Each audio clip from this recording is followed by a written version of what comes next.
Hello viewers, অনেকদিন পরে video shoot করছি, ব্যস্ততার কারণে করা হয়নি।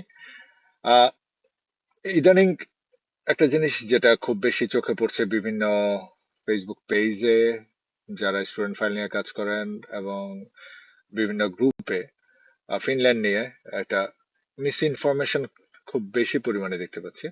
তো আমার মনে হচ্ছে আমি যেহেতু ফিনল্যান্ডে আছি এবং কিছু নিয়ম জানি, তো যারা স্টুডেন্ট আছে তাদেরকে মিস ইনফরমেশন থেকে মনে হয় সেভ করাটা আমার কাছে মনে হচ্ছে আমার একটু রেসপন্সিবিলিটি আমি ফিল করছি।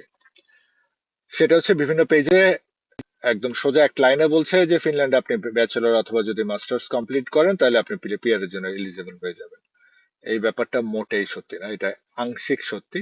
এটার পেছনে আরো কিছু কন্ডিশন আছে, যদি ব্যাচেলর অথবা মাস্টার্স করলে এবং আবার কোন ধরনের ইউনিভার্সিটি থেকে আপনি যদি ব্যাচেলর করেন সেই ক্ষেত্রেও কিছু নিয়ম আছে।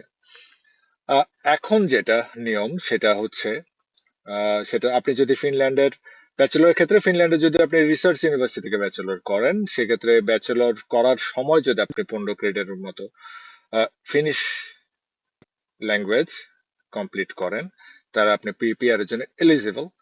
বাট এই এমন না যে আপনি ব্যাচেলর করার সাথে সাথে পিআর এর জন্য অ্যাপ্লাই করতে পারবেন। সেক্ষেত্রে অবশ্যই আপনার কাছে একটা জব কন্ট্রাক্ট, আপনার একটা আর্নিং সোর্স থাকতে হবে। এটা হচ্ছে এক। 2 নাম্বার যেটা, সেটা হচ্ছে আপনি যদি অ্যাপ্লাইড সায়েন্স ইউনিভার্সিটি থেকে ব্যাচেলর করেন তাহলে কিন্তু আপনি এই রুলের মধ্যে পড়বেন না। আপনি অ্যাপ্লাইড সায়েন্স ইউনিভার্সিটি থেকে ব্যাচেলর করে যদি 15 ক্রেডিটের কোর্স আপনি কমপ্লিটও করেন সেক্ষেত্রে হচ্ছে যে আপনাকে তারা কনসিডার করবে না পিরিয়ড এর জন্য।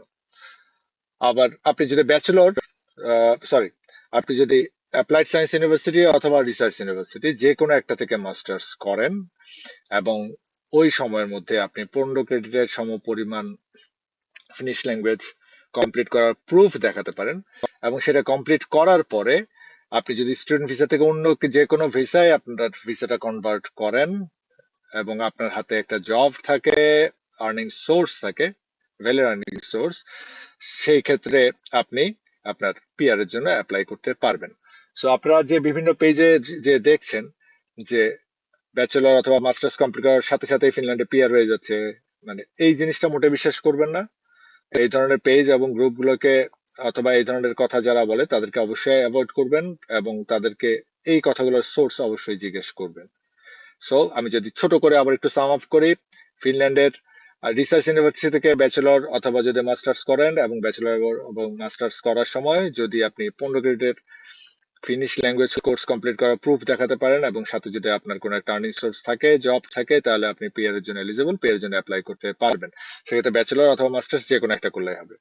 আর যদি অ্যাপ্লাইড সায়েন্স ইউনিভার্সিটি থেকে আপনি ব্যাচেলর করেন সেক্ষেত্রে 15 ক্রেডিটের যদি আপনি ফিনিশ ল্যাঙ্গুয়েজ কোর্স কমপ্লিট করেনও আপনি পিআর এর জন্য এলিজিবল হবেন না। আর যদি আপনি অ্যাপ্লাইড সায়েন্স ইউনিভার্সিটি থেকে আপনার মাস্টার্স কমপ্লিট করেন এবং ডিউরিং দ্য মাস্টার্স আপনি যদি 15 ক্রেডিটের ফিনিশ ল্যাঙ্গুয়েজ অথবা সুইডিশ ল্যাঙ্গুয়েজ আপনি যদি কমপ্লিট করার প্রুফ দেখাতে পারেন এবং সাথে আপনার জব থাকে তাহলে আপনি পিআর এর জন্য অ্যাপ্লাই করতে পারবেন। ধন্যবাদ সবাইকে। যদি আমার এই ইনফরমেশনটা ভালো লেগে থাকে তাহলে অবশ্যই আমার পেজটাকে ফলো করবেন এবং আপনার ফ্রেন্ডদের সাথে